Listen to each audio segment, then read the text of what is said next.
Welcome to the Make Living Pleasurable Show, a show for people pursuing what they love in life and not settling. My name is David Brower, also known as the Sensorial Guy, former entertainment industry executive and best-selling author, American in Paris turned lifestyle entrepreneur, pleasure coach, bon vivant, and provocateur. In each episode, with my eclectic guests, we connect you with inspiring and at times surprising teachings, messages, and experiences to help you effectively find, evolve, and savor your unique pleasurable life inside and out. Now let's get to the work of pleasure together. Thanks for joining us today. Hello, welcome. This is David Brower with the Make Living Pleasurable Show. Really happy to have you here today. I have a beautiful, great guest today, Margareta Kull, who is a creator of Courageous Leaders. And today we're going to be talking about pleasure as a courageous leader together. But let me tell you a little bit about Margareta before we start. She's a mentor, speaker, and coach in the area, of course, of leadership. And she has a book coming out after 25 years in the leadership entrepreneur space, or she's been an entrepreneur for 25 years serving leaders in this space. And her book, which coming out in October, November of this year, is called Courageous Leader, Increase Your Impact by Facing Your Fears. And Margareta is an MBA, and she's been serving very high-level executives and leaders. And what I'm really interested today and why we're here is to talk about how does pleasure actually integrate into leadership. For this show is really about how do we actually bring and realize and recognize that pleasure can be a part of performance, high performance leadership. And where do we find it? What does that involve in terms of the work we need to do on ourselves and the work that we do in the world? So with all this said, welcome, Margareta. I don't know if there's anything else you want to add about you that I left out. Thank you, David. Thank you so much. It's so good to see you. Yeah, I would actually like to add something I realized. I'm a trainer. Mm-hmm. You know, most of my work is not only, because sometimes when people hear mentor and coach, they think of individual conversations, which I, of course, have with many. Mm. But a lot of my work is training of management teams and groups of leaders, mixed groups, you know. Okay. That's all I want to add, really, I think. That was a beautiful... And I'm in Sweden. I don't think you mentioned I'm in Sweden. I did not mention that you're in Sweden, serving Sweden and the world. Right. That's right. Uh-huh. It's good to see you. And yeah, I'm very happy to have you here, and I'm very excited about the release of your book. Thank you. I know that that's a big piece of the work that you've been bringing to the world, so I can't wait for that to come out and get a chance to read that. So let's just jump right into it. I mean, you know, it probably seems a little bit strange to talk about pleasure and leadership. So let's just kind of break it down. I mean, first of all, what does pleasure mean to you? What is pleasure probably means to me to enjoy life in the moment. So it's like here and now. I'm really enjoying this moment with you. And so that's pleasurable to me. It could also be, you know, being out on my windsurfing board or sitting in a deep and meaningful conversation with someone or calling an old friend or whatever. So it's when I am, I think it's in a moment when I'm really true to myself. Mm-hmm. And I realize when I say that, I'm not only true to myself, I actually enjoy being true to myself. Because when we talk about courage, you can be true to yourself, but it's not always comfortable. Or it's never comfortable, really, to be honest. So it's a bit about being here and now, to me, and really enjoying being here and now. Okay. And what about leadership? What is Well, leadership? to lead is, for me, is to show the way so that others choose to follow. So others choose to follow. Very careful selection of words. Very much so, actually. So we have many, both, I think, in the English language, I don't know in French, but both in the English language and in the Swedish language, people mix the two words manager and leader quite often, very freely. So it's like even, people, even articles written on leadership, you have a journalist writing about being a leader, and suddenly it becomes obvious that they've used the word leader so many times they want to use a different word. And then they put manager in there. And to me, they are two different things. So a manager is someone who has personnel and a budget responsibility. So it's a position you're in. But a leader could be anybody. So you can lead more senior people in your organization and also your colleagues or people that report to you. Because to me, it's showing the way so that others choose to follow. Lovely.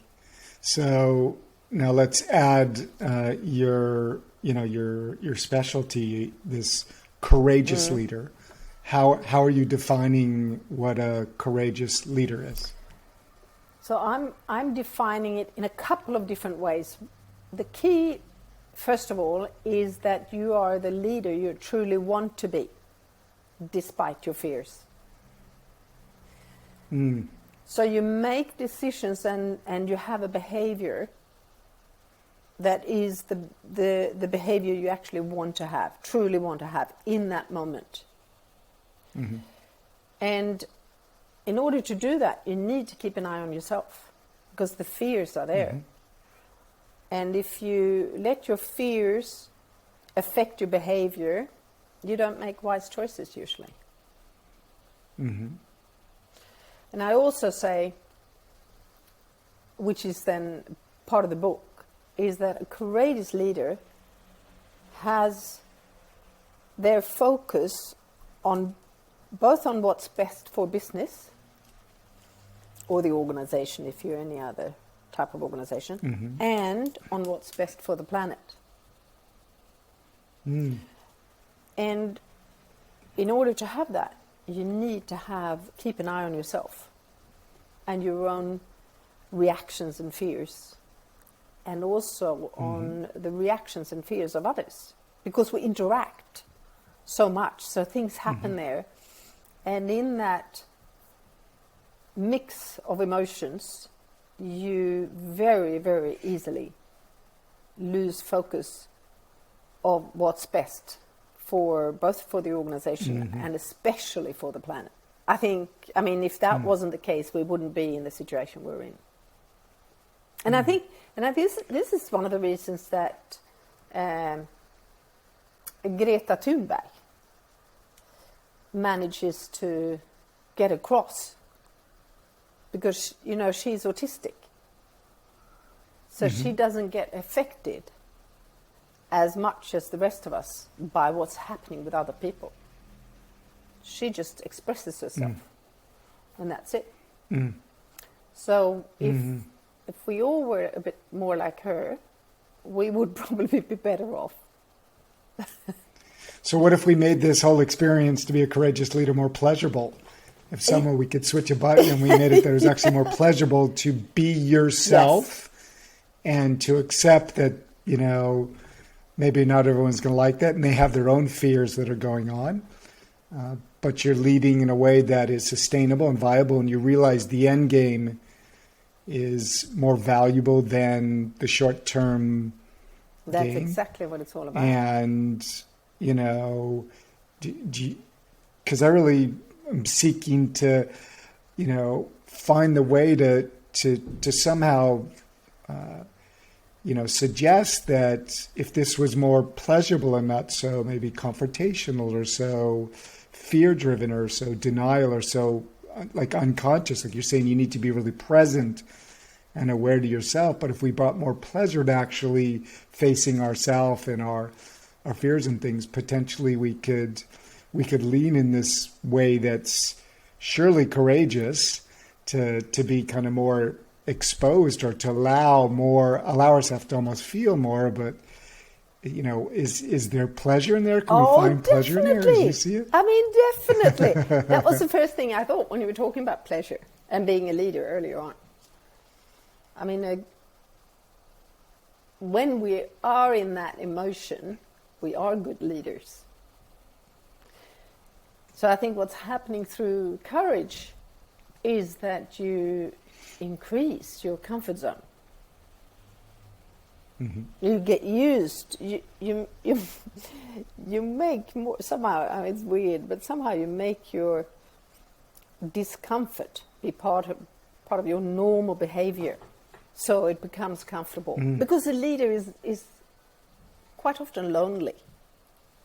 You need to lead the way, so you're the odd one out and expresses things that are not always comfortable for other people.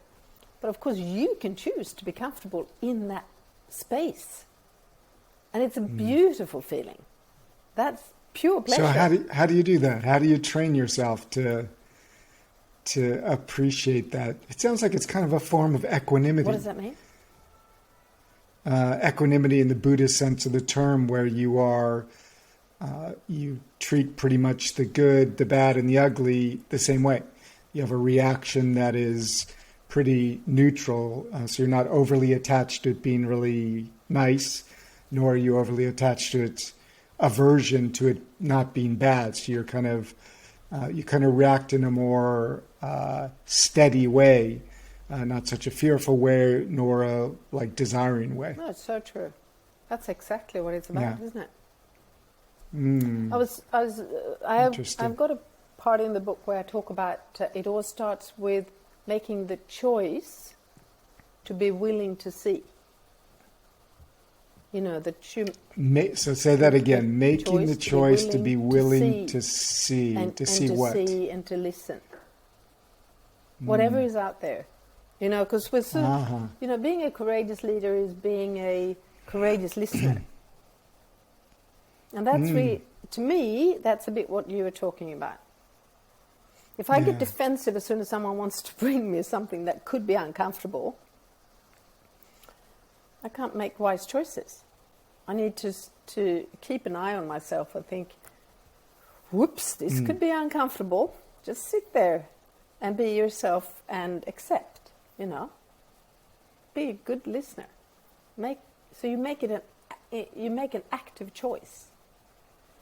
And then it doesn't matter if it's good, bad, or ugly. You're just sitting, being with it. And based on that, you make wiser choices for all of us. So I've sometimes gotten the impression in my own leadership in life in different areas that I've sought to be a good listener. And at the end of the day, perhaps I don't change my mind and I'm still proceeding as I feel the strategy should be for whatever reasons, for better or worse. I'm not convinced or persuaded, or it's not really just about doing it my way necessarily, which maybe it was, but if somehow I feel that the feedback I'm getting, the information I'm getting doesn't really shift things for me, and so I still proceed, is that still being a courageous leader, even if you're not, you're taking into account what you're listening to, but you continue to make what you feel is the best, the right decision, even if it continues with what you've kind of already decided? Definitely. So it feels like that in companies that happens a lot, yeah. I mean, it'd be terrible.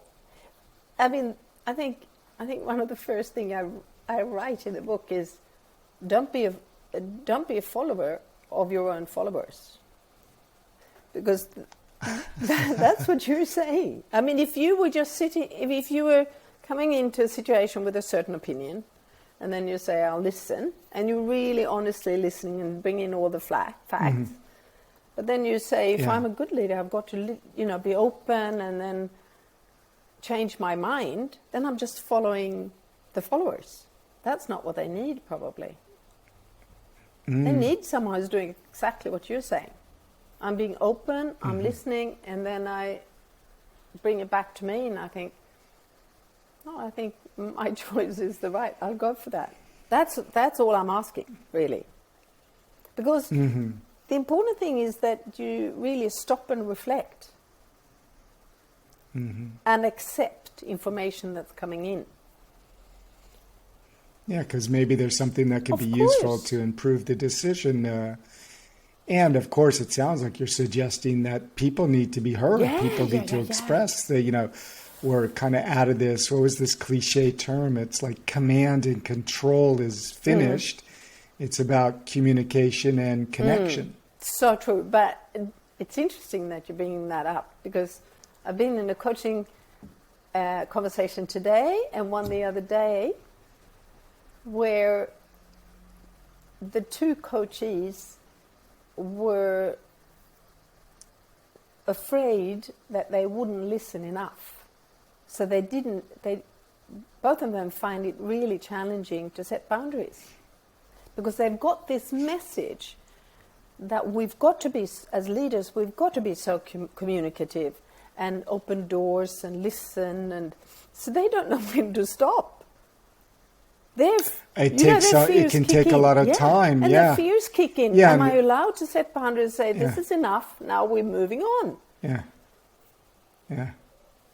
And or starting to doubt the decision maybe Yes. that you've chosen, because things, and I'm sure you work with companies that are part of, the stock market yeah. and the exchanges. And so they have annual reports and there's quarterly reports. And so like things need to kind of turn over, decisions need to be executed. And like there comes a point where like the information level that you get to, like how much due diligence can you do? How much listening can you do? Time to move on. Correct. We've got to make a decision, Which is part of courageous Yeah, leadership, I guess, course, also. Of course. But if we don't do what we're talking about now, if we don't take things at a slower pace, for example, we have all these management teams that people go into their meetings and they have the agenda, really busy agenda, which is set to finish exactly at lunchtime. People start to stand up. There's no room really for conversations of this pace at all. Well, what happens, of course, is that they are there to discuss challenging topics. And what happens then is that fears kick in very easily. People could bring in fears without knowing it, and before anything is said in the meeting. And fears are very, very contagious. And what happens then is that we become defensive.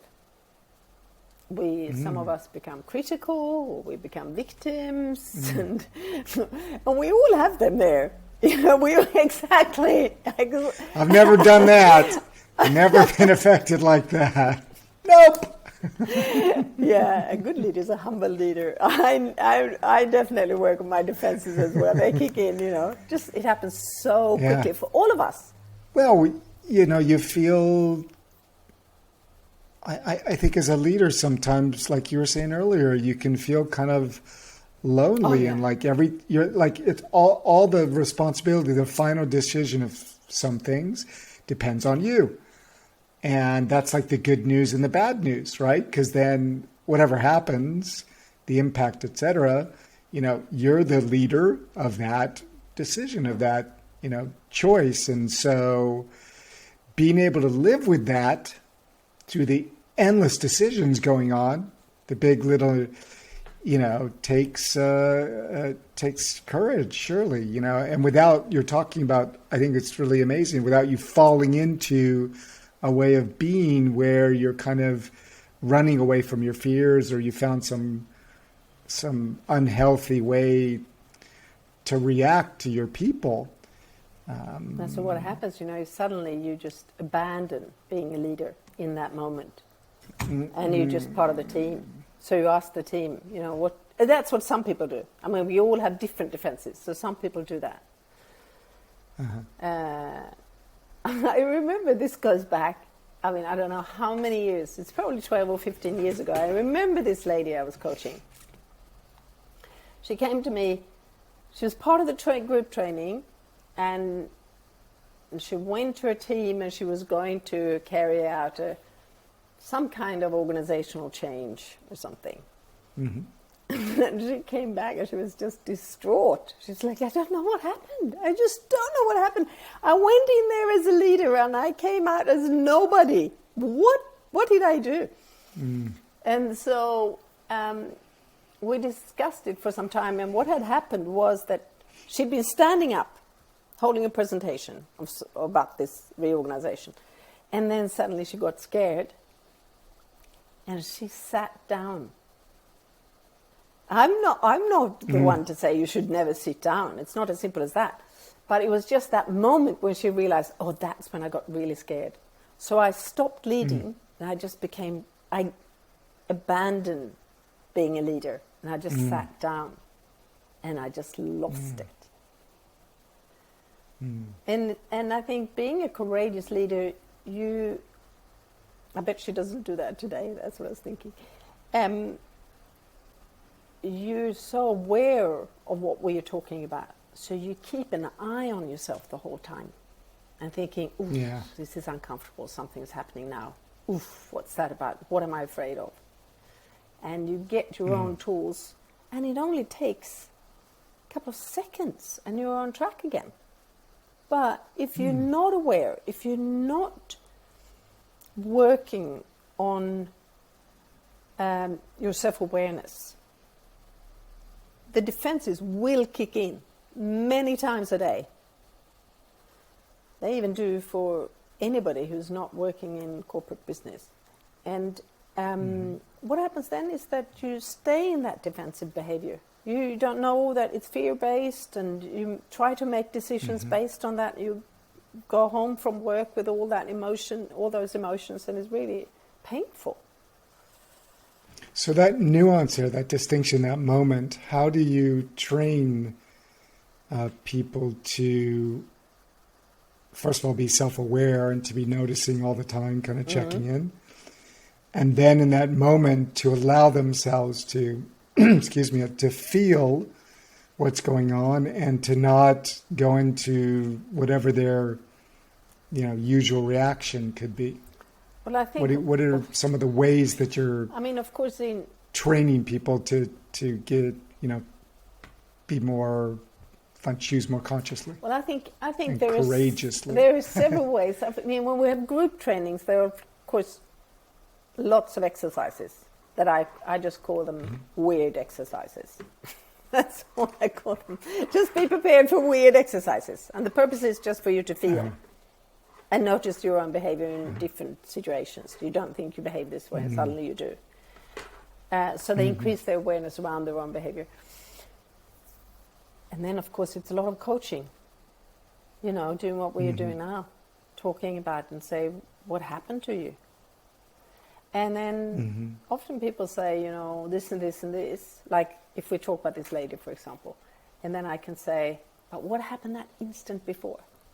That instant when you actually change your strategy. Because I'm sure you got afraid of something. And then I give them a couple of examples. And then usually they catch it and say, that's what I was afraid of. And then, of course, they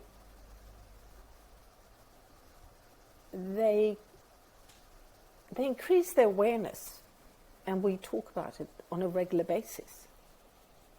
It's not... I also remember someone else, it was a British manager. He said, when we'd met a couple of times, he said, when does this finish? And his whole team laughed, Said, it's never going to finish now when you've opened the box. It was like, no, it isn't it? So it's really important that I think, well, you know so much about this yourself, but it's not something that you learn over a weekend. You can get started over a weekend. But it's a process. You need to keep it alive. And especially at the beginning, on a regular basis. Yeah. How much tolerance do you feel there is in companies for somebody who doesn't feel maybe competent enough, or they have sort of an imposter syndrome, and so either they're defensive all the time as a kind of way to push people back from being challenged, or they're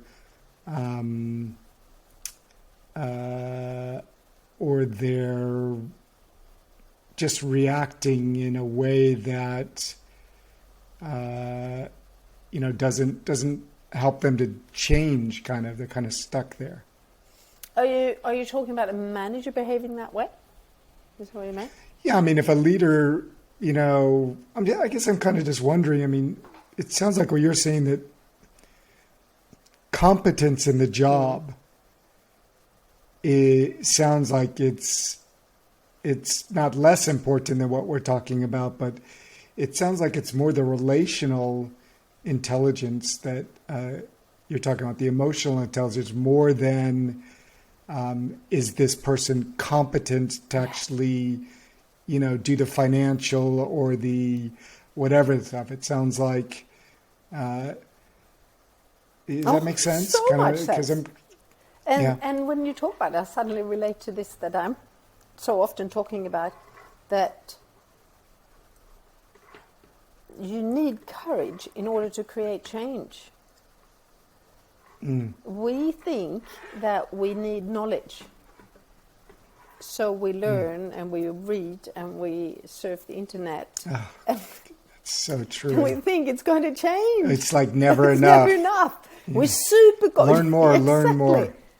Which probably helps sometimes for some course, things. Well, let's not be... No. But there comes a point. We've got it. I mean, So, the planet, keep going. isn't the planet a perfect example? It's not like we're missing the facts. It's just not enough. We need to change as well. And that is uncomfortable. And the same thing is, of course, for someone. It doesn't matter if it's a manager or anybody in an organization. If you're competent, for example, CFO finances, could be super competent at that task. And then, on top of that, just as important is for you to be able to communicate with your CEO, with the management team, and with the other financial people in the organization. Because it's so important that we all get why numbers, for example, financial numbers are important. Yeah. So where's the pleasure in I all was of just this, thinking really? about that a minute ago. I was thinking, why are we talking about? We're not talking about pleasure. Let's talk about pleasure. Well, pleasure is so important, David. Well, but what for me, what comes through is when you stay in this space of not facing this and dealing with this, which I think you said earlier is probably not going to end. No. But this said, I mean, when you get to a certain point, you can find pleasure that you're doing what you feel is courageous leadership. You're so right. That for me, that's kind of where the pleasure comes in, is that you're living up to that. And it'll never be perfect, most likely. But imagine that your leadership, you are really respected by people. You are an example in your industry, your field. You are, the kind of person that people really look up to and want to be mentored by, and is the kind of person that is capable of facing the tough stuff in a way that's, I don't know if the word is as healthy as possible, but like your word is what sustainable, as sustainable and responsible as possible. I think when we get to that kind of a place, a leader can surely find more pleasure and not be so on the defensive and so reactive and so feeling like they're constantly it's like lonely enough, right? But to find a way where there's this, integration, a balance in there, that they find a certain level of pleasure in a noble sense of the word so to be able true. to lead. Because then when they bring the pleasure, I would feel that they're emanating that to others that work with them, who are also, emanating that to the clients. And there's kind of this virtuous kind of cycle. There's this great expression, which maybe you've heard, a fish stinks from the head. No, I've never heard that. So we don't want the fish stinking because that isn't pleasurable. That's a great expression. Yeah. No, I think that's so true. I'm glad you really talk about that, because pleasure is definitely part of being a courageous leader. Because think of someone being on a stage, having, a staff or other people they want to lead in front of them. You need to be in flow. You need to be, feel the pleasure when you're there. You can't be because if you're in that tense, you're actually not being courageous. You're fear-driven. That's powerful. So it is, being courageous is pleasurable. You're with yourself, and it's a great feeling. And people can be so boring when they're in that space, right? When they're not in that. The way they present or share, when they're not, when they're not kind of enlightening. It's terrible. It's like, really? 10th presentation today, and you're going to, It's terrible. Give us a break. I was coaching someone. Give us some pleasure. I was coaching someone the other day, and he was afraid. He was going into. Do you call them a panel? Yeah. Going on to a panel. On stage. Mm-hmm. And he decided he was just going to be present. That was his only task, to be present, not brain or fear driven. And so I asked him. Said, so what will you do if you feel that you've somehow zoomed out, and you get a question, because that was his fear. Mm-hmm. And then he was thinking and said, I'll just be transparent about it. And I think that's great. I said, that's exactly, and then add a little bit of the humor to it, because the audience will just love that. We're just, we're just human. Yeah. Yeah, kind of be yourself. More than, this figurehead in the role with the title, give some of your humanity, give some of That's where the pleasure comes in. Yeah. When you feel you're just yourself. Yeah. And then you're great. So is that possible in leadership, in big companies and stuff? Have you seen that? At Barack Obama, for example. He's in that space. Or Nelson Mandela. Nelson Mandela, exactly. Yeah. They're all in that space. Yeah. I think even Angela Merkel. She's just different. But my guess is she's comfortable in her own skin and feeling that pleasure when she's up there.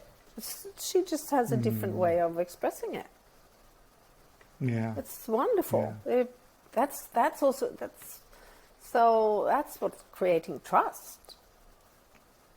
Yeah. So if you were going to take a group of young, promising leaders in their 20s that are heading to be the leaders of all the key industries that will run our world, how would you go about training them to be courageous leaders that can lead with pleasure? What I do is I would start by training them to increase their self-awareness. So it starts there. So they get to see that a little bit different perspectives of their own reactions and emotions and behavior and fear and also responsibility, accountability, and all of that. because that's where it's all to starts. put them in stressful, pressurable situations, More to kind different of get them situations, more different to situations than trigger that different just situations. different, just awkward situations. You know, Okay. someone asks you to do something really awkward. Uh-huh. So you get to see, oh, so when I feel stressed in something that's not part of my normal environment, this is how I behave.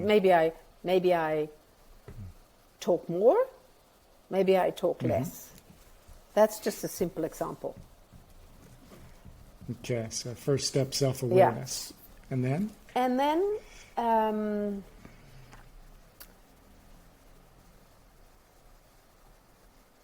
then I train them in leading.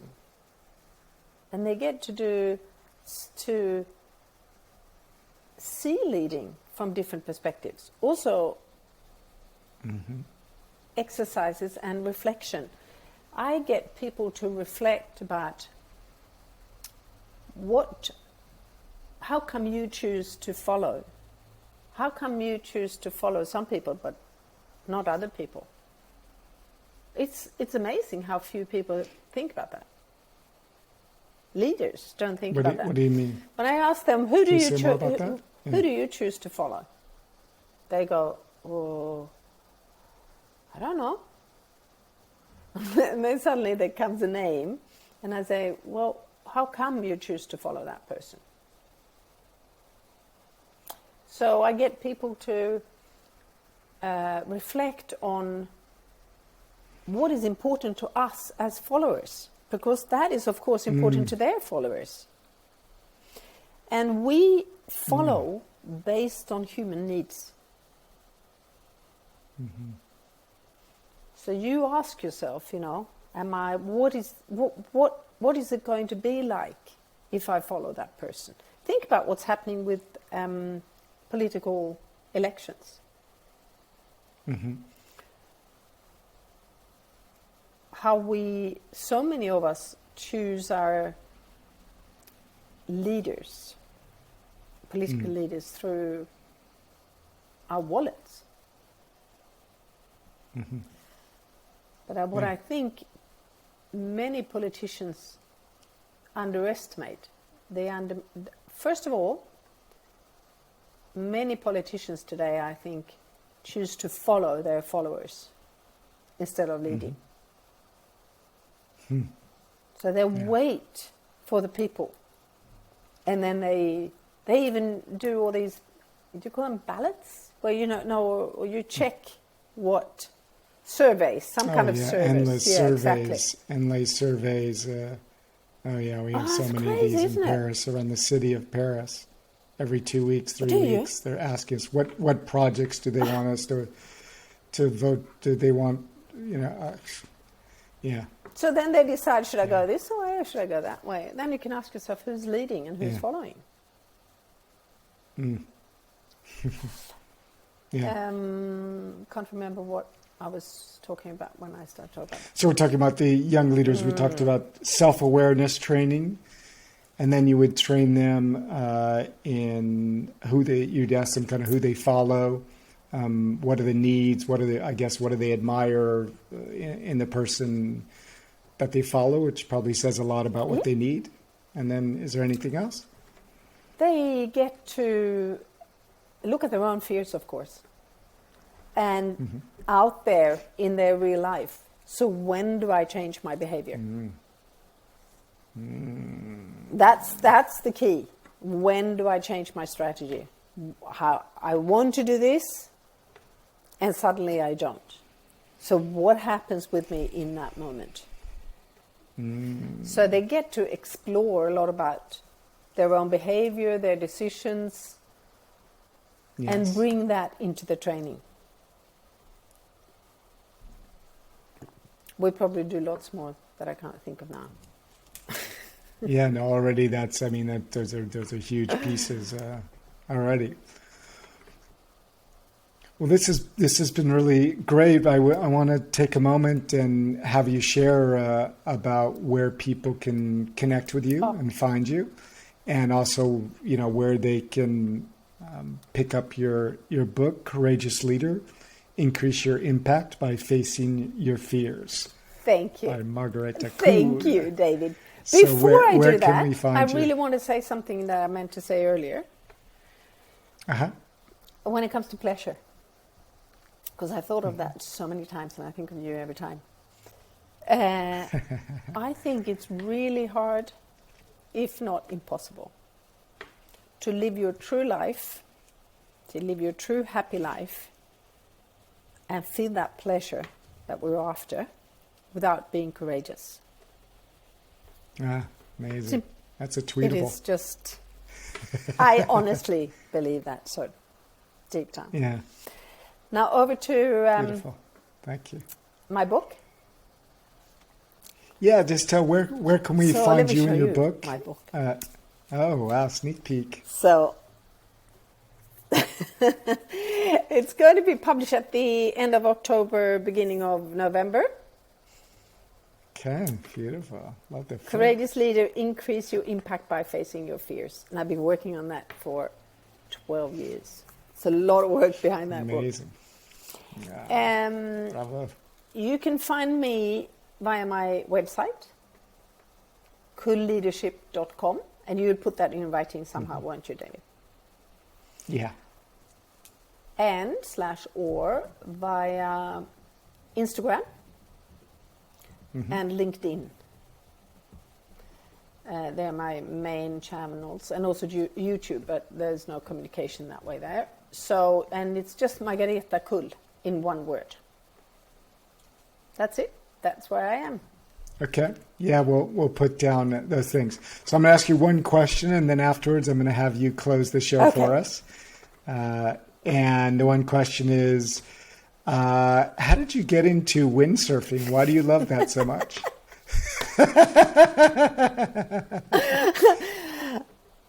Fear, probably.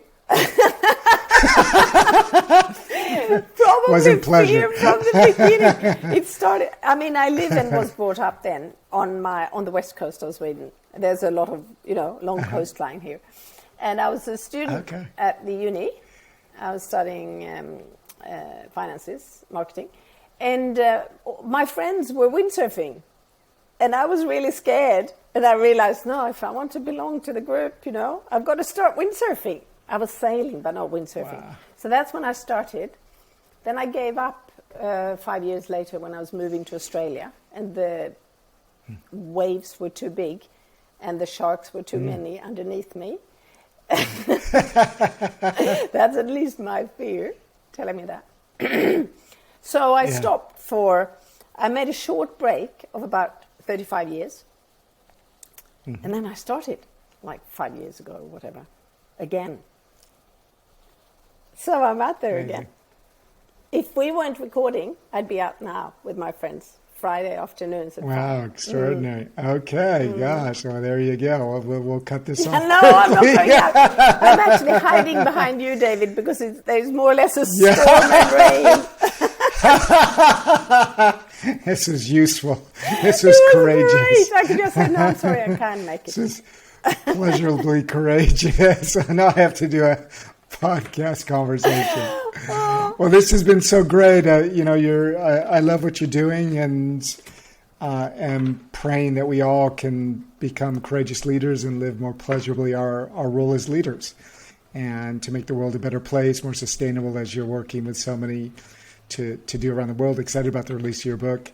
And I will just let you close the show and share whatever you want about pleasure as a courageous leader, and then we'll say goodbye to everyone. So that's lovely. There you go. Thank you, David. Well, first of all, I just want to say thank you for taking part in this conversation. It's just been beautiful, absolutely beautiful. So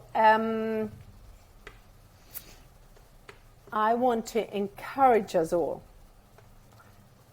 No, I know what I want to do. I know how I want to close this. And it's only going to take a couple of seconds.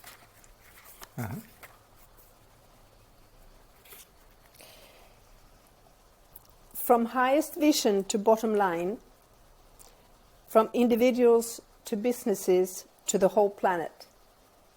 One thing has the potential to drive positive change for all. Courage.